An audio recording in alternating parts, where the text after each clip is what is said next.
Morning. Hola. Dito here in Rome, time is 8:19. 8:19. Continue with our itinerary, which is, 4 holy doors. let's go, sama ulit kayo sa trip namin.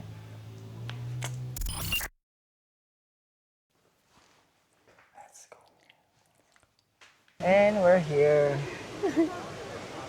at St. Peter's Square. Daming tao. At ang init. It's 17 degrees Celsius. Kaya yung araw yung mainit. Oo.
Mukhang maganda nga yun sa labas.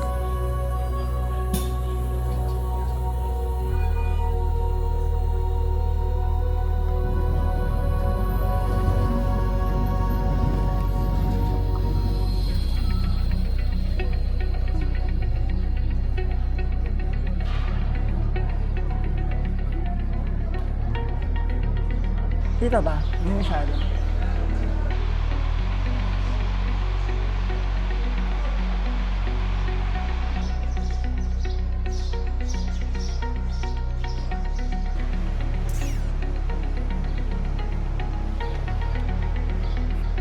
Ano ba yan? Naka-video pa din.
Sobrang ganda ng ceiling. Yup.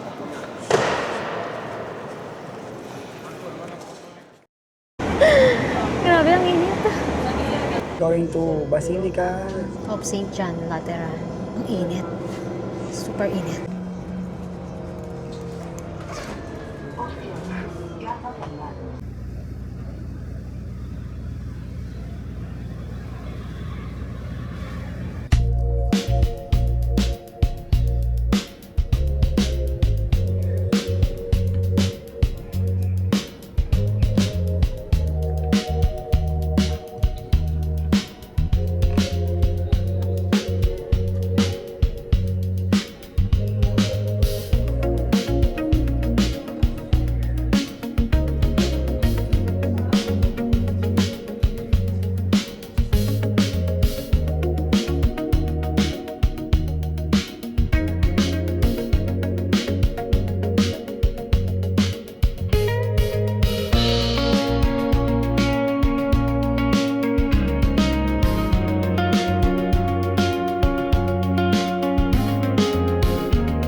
Linea 714, lei, Palazzo Sport, termine stabilimento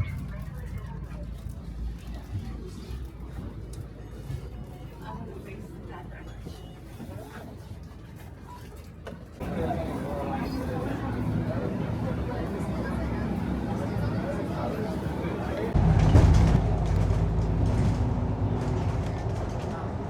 Going to the last Holy door. holiday. Basilica of Saint Maria Saint- Major. Saint, or parang ano siya, dedicated kay Mary. Sana maglakad ka sa mainit. Sobra.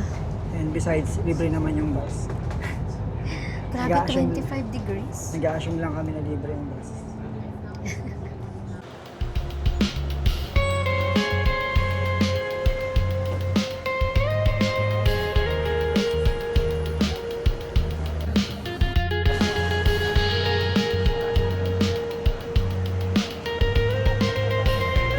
Grabe. Ayun yung pipilahan namin. Ang haba. Okay, thank you.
Ito lang po, yan. May namit kayong mga CFC. Pakaway po kayo, ha. Hi! From Ormoc. Happy kami na, no? Bisaya. Ormoc City. Nice meeting you. Yeah, kaway. Guys, hello. Book your tour sa ANGM Travel and Tours. And visit Rome. Oh, dyan pa rin kayo? Hindi pa kayo napapagod? Yung asawa ko kasi, nalulungkot yung bibig niya. Ay, hindi pa ako gutom. Kain daw kami ng pasta. Okay. This is our dinner. Bolognese. Maalat na may konting asin. Authentic Italian bolognese. Sa Philippines kasi medyo may tamis di ba? So now we're here at Pasta Imperial. So thank you again sa pagsama niyo sa aming trip. In our second day in Rome. Hopefully tomorrow samahan niyo di kami sa panibago naming itinerary. We're going to inside the Vatican Museum and Sistine Chapel. Yes. So again, if you like more contents like this, Please like, share, and subscribe. see you again tomorrow sa next adventure na. Hasta luego!